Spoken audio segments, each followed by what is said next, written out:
Minecraft Beginners Season 3, the most controversial MCCB yet. Oh my god, this is so I'm rigged. sorry, this is so scuffed. All the other seasons were successful events, but no one's actually questioning how astonishingly different this one really was. We started out with Battle Box, which was then followed by Hole in the Wall. Everything was fine until the end of Sky Battle, where our first controversy began. We began this controversy with To Get to the Other Side, where the Green Geckos played their first game. In this game, 2 of their 4 players got placed in the top 4, which should have set them up for a good start. However, what ended up happening was that their lobby had less than 16 players, which the tournament administrators deemed as an invalid number of players even though the game still went on. This meant that the team would have to redo it regardless of their performance. They then went on to play another round of To Get to the Other Side, where they ended up placing way worse than their previous run. Luckily, they had 2 games of To Get to the Other Side left, and hopefully they'd be able to make up their score. And that's exactly what they went on to do. In their next game, 3 of their 4 members placed in top 5, with one of their players, X Luna, getting Immortal Champion during the tournament. For those of you who don't know, Immortal Champion is when a To Get to the Other Side player gets first place in all 3 of their runs, which ends up placing them with the maximum obtainable score. After this insane achievement, the tournament supervisor still deemed the run invalid because there was 15 players in the end. Looking back at past streams, you can see that the lobby had 16 players both for the first and the second round, and only in the third round somebody left, putting them below the 16-player threshold. The tournament supervisors told the team to redo it once again, but this is where they put their foot down. The team ended up negotiating with the supervisors, and after an intense negotiation, the supervisors allowed the score for that specific To Get to the Other Side run. This is where the controversy starts. Should your points stay the same, regardless of the lobby size? Should they have multipliers, depending on how many people join your lobby? Because it clearly isn't in the player's control, right? This isn't where it ends, though. If we go back to Hole in the Wall, we found out that the Orange Ocelots also got a free redo in their Hole in the Wall run. This wasn't because of an invalid number of players this time. It was much worse.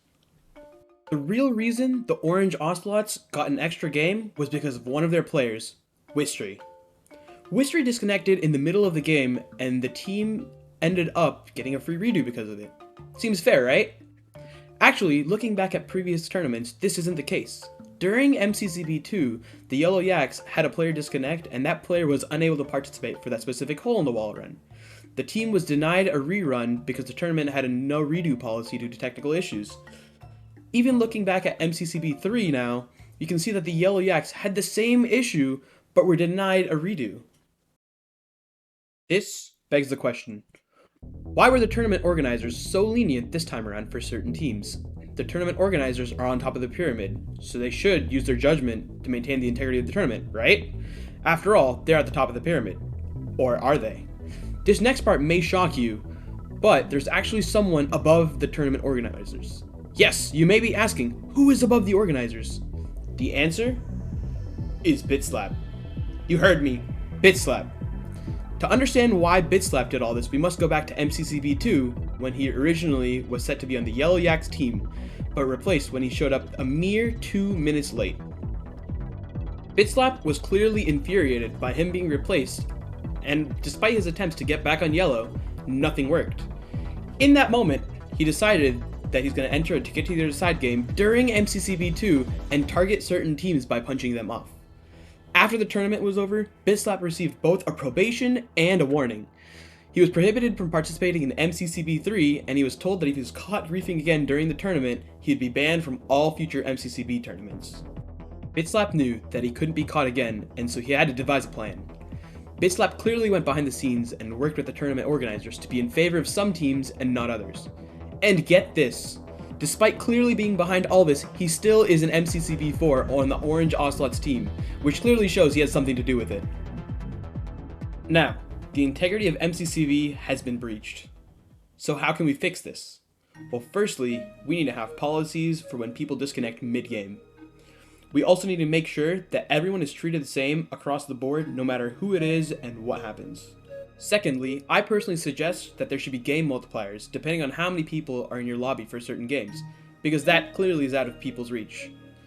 Adding multipliers may make it so that the scores take a longer time to come out, but personally, I think fairer scores are something I would prefer over faster scores that may not be as accurate. I also think that if the tournament has 3 sets of each game, then the team should be able to play 4 of those games and choose which their best 3 are.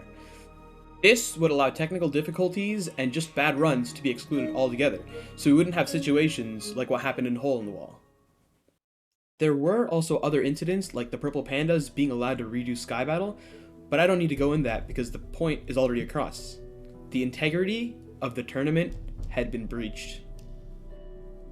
In the end, I would like to congratulate the LAX for winning MCCB 3. They won the event, but was the tournament really fair to begin with? And that is the unsolved mystery of MCCB 3.